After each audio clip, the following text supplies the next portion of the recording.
So we're just to welcome you to the closing ceremony of our Season for Peace and Nonviolence, and our second to last day on our path to possibility. As we begin wrapping up our path to possibility today, we're going to be talking about what happens when, we just don't feel like doing it anymore. We've gotten tired of our path, and we don't want to do it anymore. Or we're presented with a fork in the road, because that happens too. So that's what we're going to be exploring this morning.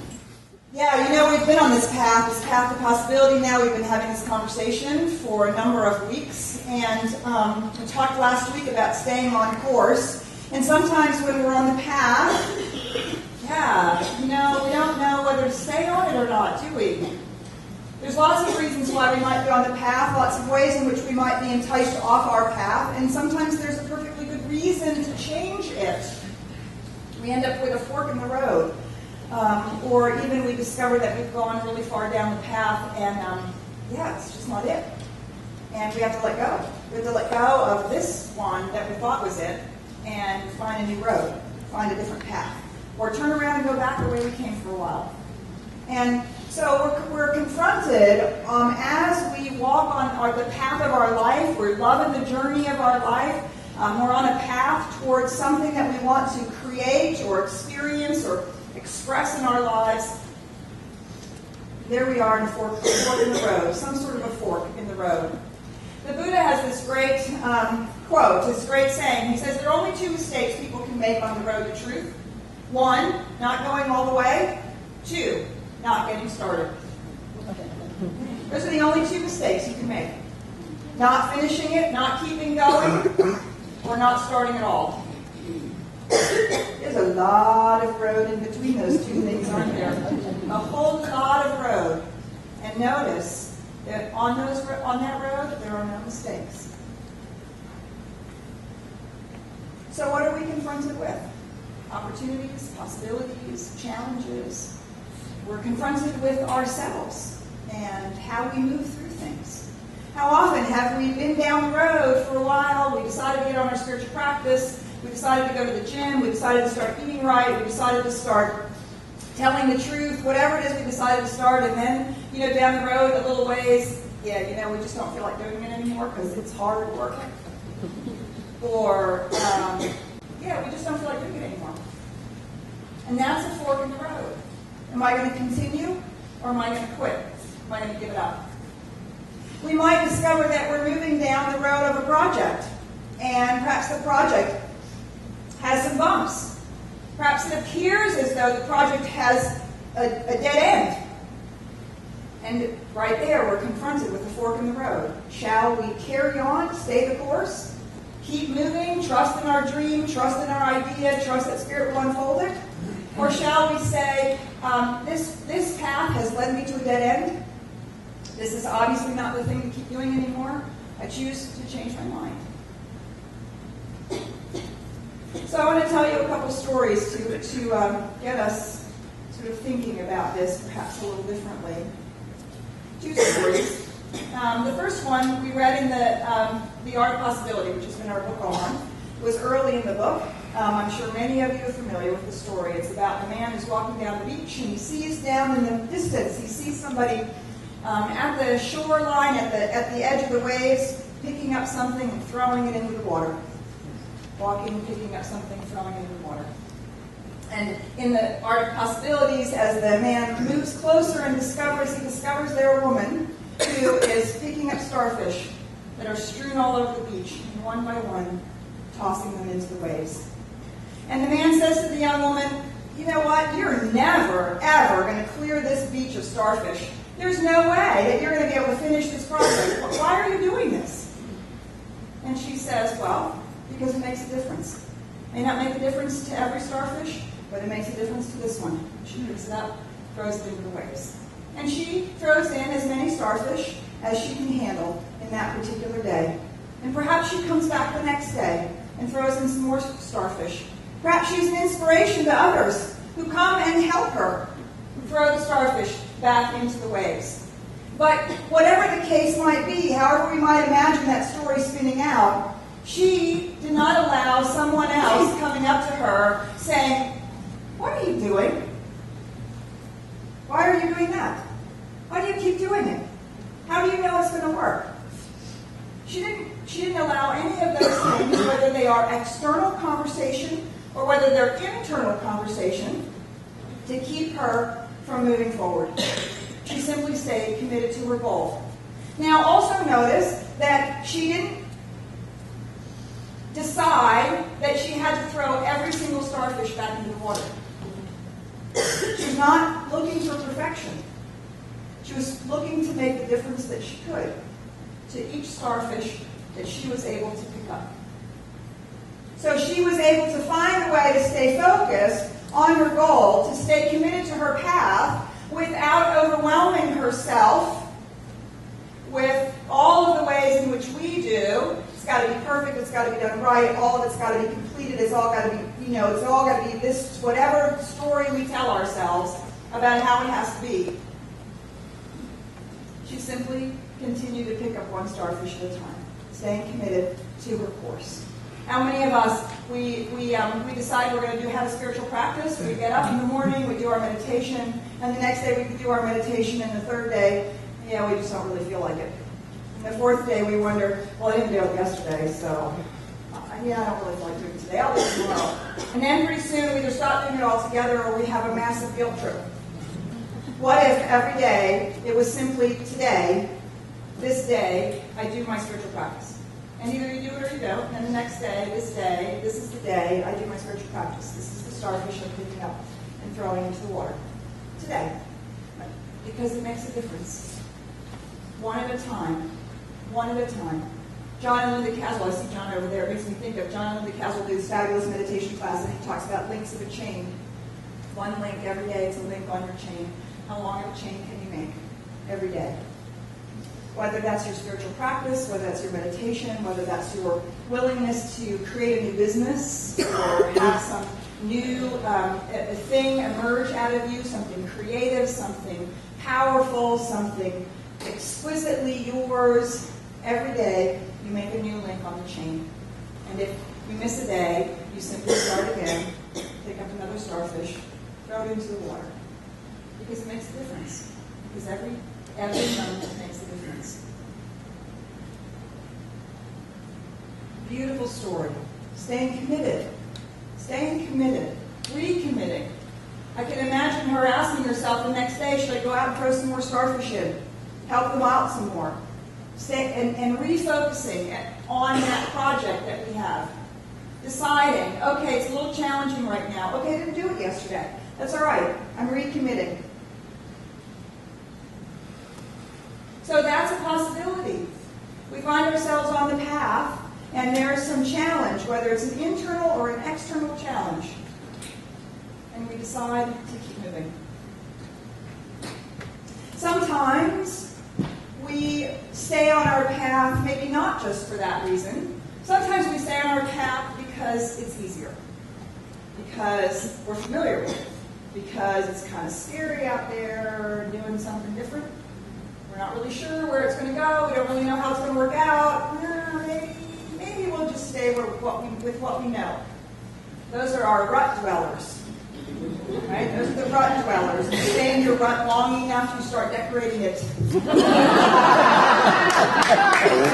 it becomes very comfortable. Very comfortable. And And then we're invited on a fork in the road, and we don't want to go because we're afraid. Because we don't know what's going to happen. We don't know how it's going to be. So for those of you who've read Richard Bach's book, Illusions, or The Adventures of a Reluctant Messiah, there's a beautiful parable at the beginning of that book. Many of you may be familiar with it, maybe you don't remember it, because it's been around for a long time. And it's the wonderful story of these little creatures. They live at the bottom of the river. And what they do is they cling to the rocks. They cling to the rocks, and they experience the turbulence of the water as it's going by and rushing around the rocks. And what they do is they cling there, and they feed as things come to them in the river. And they cling to the rocks. And they cling to the rocks. And they cling to the rocks, and they get bored. And some of them them start thinking, well, there must be something more to life than this. There must be something other than just clinging to the rocks, just being safe, secure, just knowing that this is my place. There must be something more to life than this. And of course, the other creatures are all like, oh, no, you can't do that. You know, I had a friend of a friend who one day told me a story of somebody who one day let go of the rock. And they were smashed terribly on the rocks, and it was a horrible thing. No, don't do it. Don't do it. It's safe and secure right here. And we know how to do this. We know how to cling to the rocks. And we know that what we need is brought to us most of the time. Yeah, but I don't feel like it's enough. I'm not sure I want to keep staying here, one little creature says. And he finally decides, well, there must be something more to life than just clinging at these rocks, and he lets go. And sure enough, that current comes and it pulls him out and it pushes him up against the rocks, and he gets slammed back and forth a few times, and he thinks, oh my goodness, what did I do? I should go back and cling to the rocks, but it's too late. It's too late. And there he goes, and he gets whooshed around until all of a sudden what happens is the current starts to lift him up out of the rocks. And he finds himself floating in the current of the river. Wow, look at all this world. There's so much out here. There's so much going on. It's so exciting. And as he's doing this and he's experiencing life and he's having all new experiences, he sees other creatures down there clinging to the rocks, and he says, let go! It's okay! Let go! It's okay! Look at me! And they go, oh, wow, look at that angelic being. Oh my God. So different than we are. We can never do that. We just have to cling to our rocks.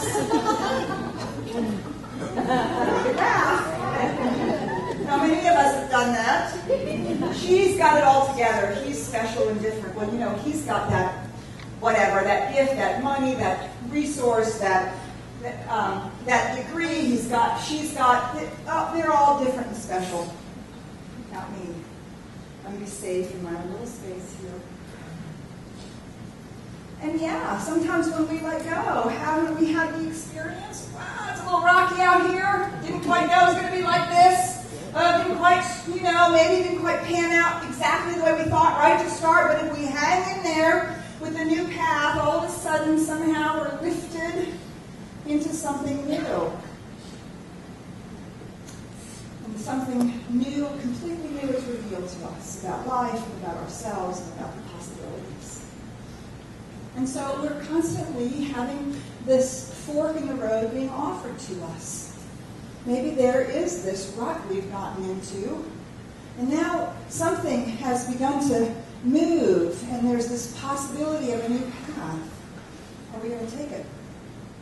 Are we going to say, I was on this path, I committed to this path for some period of time, I was committed to it, but now I see this is calling me now. And I'm going to change my mind, and I'm going to go do this thing, because or be this way, or follow this dream. It's not always about doing this. And just like being stuck in our path, sometimes we commit and say, this is it. No, I'm hell or high water. I'm doing this. I'm going to make it. I'm going to make it through. And sometimes we're stuck there out of security and safety. In the same way, we can be called to a new path. We can be desirous of really letting go and becoming something more, or we can suffer from the syndrome we experienced the other day. I know they had the beautiful slide up there of the bluebonnets. I got to go on Thursday down to Innis, the Bluebonnet Trail. Oh my God, can I just tell you how much I recommend that to you? Google Bluebonnet Trail. They have all the directions. It's like these beautiful little loops that you go on and drive through these massive fields of bluebonnets. Their peak is in the next 2 weeks. And they smell so good. Yeah, that was, oh my goodness, that's just the tip of the iceberg of the bluebonnets we saw on Thursday. Thank you, Javier. And so we went through this whole big, beautiful day, and towards the end of the day, after walking out and smelling this amazing fragrance, we went to the last bluebonnet field, and then serendipitously enough, we came upon these beautiful horses in a pasture.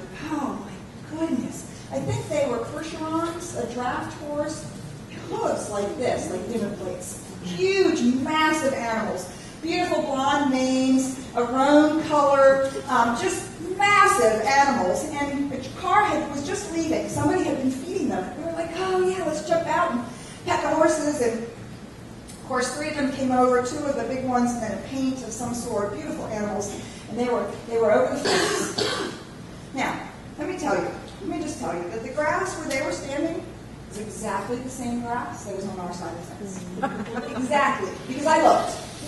But they were much more interested in the grass that we had on our side of the fence than they were in the grass on their side of the fence. And they were so cute, and so we started feeding them. And if we stopped, the nose was pushed out like, okay, where's our grass? Could we have some of that grass? Because it's so much greener, so much nicer. The grass is always greener on the other side. It's not just a cliche. We were experiencing it that day with these beautiful animals. Of course, I wasn't complaining because that meant they wanted us to feed them and pet them and talk to them. And so we had a lovely interlude with these horses. But how many of us, the fork in the road that pulls us off, it isn't the dream, it isn't the thing that we're getting out of our rut for, it isn't that which is pulling us on, it's actually some story we tell about how the grass is greener over there. When I do that, then I'll be happy. When I get that job, when I have that mate, when this project is fulfilled, when this thing happens, whatever it is, then I'll be happy. Or if I could just get over there, then I'll be happy. And so we leave our path that we decided on, because somehow we thought the grass was greener over here. So do you see the fork in the road? Sometimes there's a really powerful spiritual thing happening. I'm either practicing being committed or I'm practicing moving in a new direction. But in either case, I might also be being fooled. I might be stuck in my rut, or I might be being enticed by this notion the grass is greener on the other side. How do we know? How do we know the difference? Well, this is why it becomes so important for each one of us individually to open ourselves to our own divine guidance. It's so important for us to understand how our intuition speaks to us, how we hear that still small voice of spirit that is seeking to move and express through us, that we can learn to listen to the push or the pull or the wait, no, stay here, or the no, go, you gotta go out there. And each one of us hears it differently. Sometimes I literally hear it as a voice. Call this person. Do this thing. And it will nag at me. Other times I feel it as a gut feeling. Oh, no, that just doesn't, something's not right about that. Or, wow, I'm not really sure why that's the right thing to do, but something tells me that's the right thing to do. We all hear our intuition differently. And it becomes so important when we are in these moments to listen. Because it's so important that we're not fooling ourselves. It's so important that we take responsibility for choosing and not simply being run by these unconscious behaviors of either staying stuck in a rut or thinking the grass is greener over there. We actually want to make decisions. We want to choose. I choose to be committed. I choose to stay committed to this path no matter what, as long as I feel like I can keep moving forward and it feels like it's the right thing for me to do. I have a sense that this is where I'm going. By God, I'm going to stay committed. Or we choose, wow, this doesn't feel right anymore, or there's something not right about this anymore, or the sense is not taking me in the right direction. This feels like, and I don't mean feeling like emotion. I don't want to use the word feeling like emotion. I mean feeling like intuition. There's something within us that says, no, move this direction. And then we make a choice. And we move, and we take responsibility for our moving. So that's a lot. That's a lot going on there at the fork of the road. Right? There's a good reason to stay and maybe not so good reason to stay. There's a good reason to move and change and maybe a not so good reason to move. And so what happens to many of us? We get stuck. We stand there. What should I do? I don't know what to do. I don't know what to do. I don't know what to do. I'm so confused. I can't really make up my mind. I'm not really sure. Please, God, give me a sign. Yeah, mine are never neon. Although I do pray for them often. Could I please have a red blinking neon sign with an arrow? That would be so helpful. Go this way. Yeah. Not so much. Doesn't really happen very often. But the signs are all around us. Our intuition is giving them from within, and our intuition is pulling them to us. I really want to highlight next 2 weeks from now, April 15th, we're having Linda Potter come. She's going to talk on Sunday. She's going to do a workshop on her book, our book of the month. After The Art of Possibility is over, what's called If God Would Only Give Me a Sign. Oh my God, she is so funny. It is hysterical. It is such a great, easy read, but it is all about learning how to see the signs that we ourselves are giving us, that we ourselves are attracting to us, that our intuition is trying to help us understand, should we stay, should we go, should we move, should we not, should we take this forward, take that forward, how should we move forward? Those signs are around us all the time, and they're within us all the time. And our task is to begin to start to become very clear about how we speak to ourselves, how our intuition, how our divine guidance is moving through us. It's always so easy when we talk about a path. It's so easy, I find myself easily talking about doing, like you should do this or do that, take this choice or take that choice, make this move or make that choice.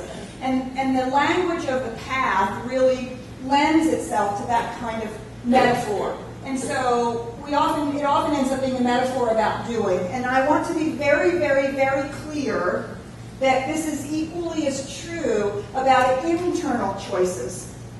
They're not always external choices. It's not always should I commit or change my mind. Sometimes it's should I stay the course with the way that I'm approaching this particular thing, or should I approach it differently? Sometimes the fork in the road is not an external fork, it's an internal fork. It has to do with how we're living our life, how we're approaching our life, what kind of attitude or inner state of being we have around what it is we're doing. So I want to share with you that it's been an interesting road for me over the last 3 to 6 months. As you know, 6 months ago, of course, our assistant ministers resigned and moved on to the other things that they were doing. And life got a lot busier for me. A lot busier. Very, very much busier.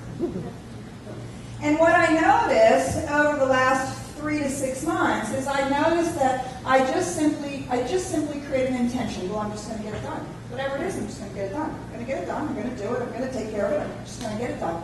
Whatever needs to be done, I'm just going to get it done. And I have a great deal of intentionality around commitment.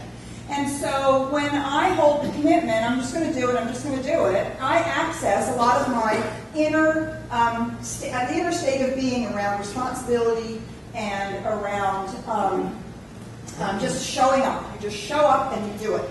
Because that's how I understand my way of being committed to my intention to doing it. You just do it, you just do it, you just do it, you just do it. Whatever it is, you just do it, you just take care of it, you just do it.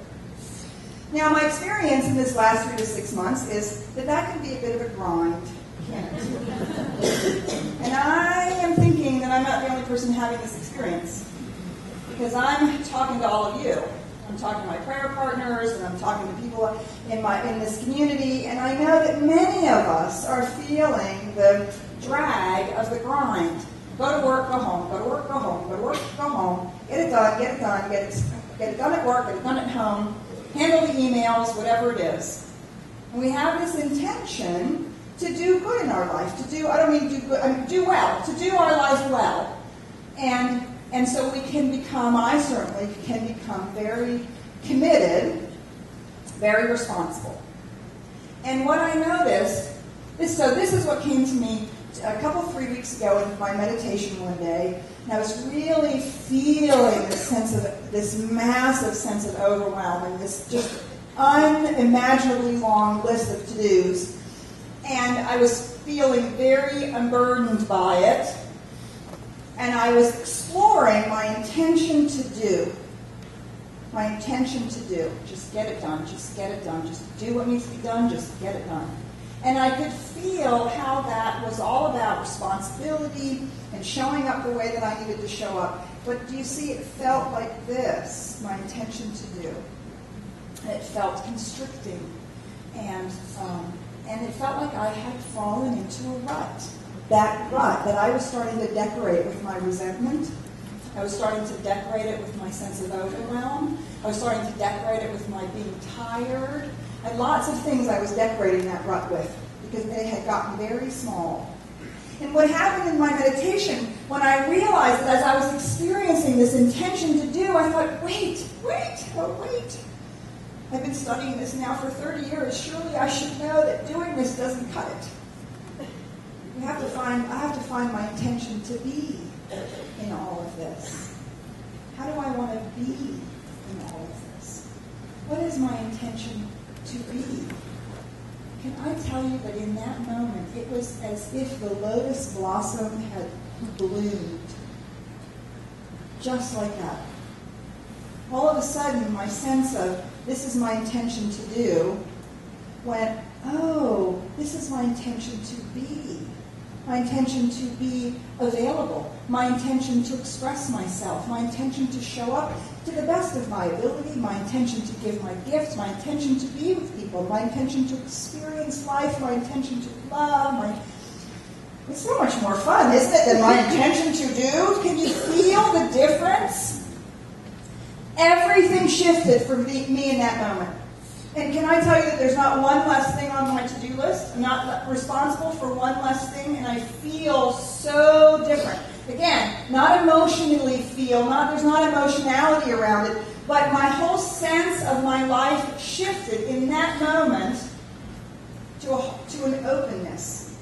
And I can describe it so completely differently. That is an internal fork in the road. We come upon those internal forks in the road often. And they are very similar to the external fork in the road. In my case, I had fallen into an internal rut and needed to call myself to a fork in the road, to doing it differently, actually showing up differently, being different in my environment changed everything. Sometimes we are called to do it differently, to be different, to show up differently, release our anger, let go of our unforgiveness, stop telling the story, whatever it is, and we just don't feel like it, do we? We just want to stay right here, right where we are, and keep telling the story, keep having the unforgiveness, keep having the anger, keep having the whatever it is, the overwhelm, and we just as easily can stay in our rut.